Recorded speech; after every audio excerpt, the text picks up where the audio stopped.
এখন ঠাইখনক হণ্টেড জেগা বুলি কয় তেনেকুৱা এখন ঠাই আৰু সেই সাগৰৰ পানীখিনিত কিবা এটা আছে তাত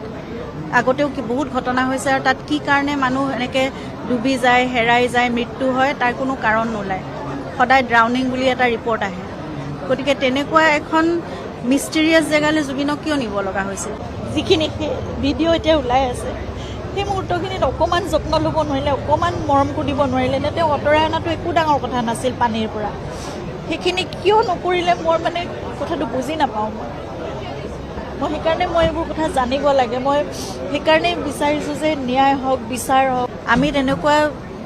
দ পানীত সাঁতুৰিবলৈ বা তেওঁ ভাগৰি যোৱালৈকে সাঁতুৰিবলৈ আমি কেতিয়াও তেনেকৈ নিদিওঁ সেইকণ যত্ন সেইকণ অকণমান চকু দিলেই হৈ যায় জুবিনক ইমান কঠিন একোৱেই নহয়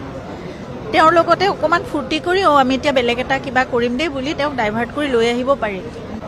লাইফ জেকেট তেওঁ নিপিন্ধো বুলি যদি নিজেও ভাবিছে তেনেকৈ যাবলৈ দিয়াটো এটা কথা হ'ল নেকি সেইটো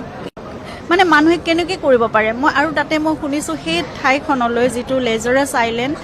এতিয়া মই নিজে ইণ্টাৰনেটত মই বহুত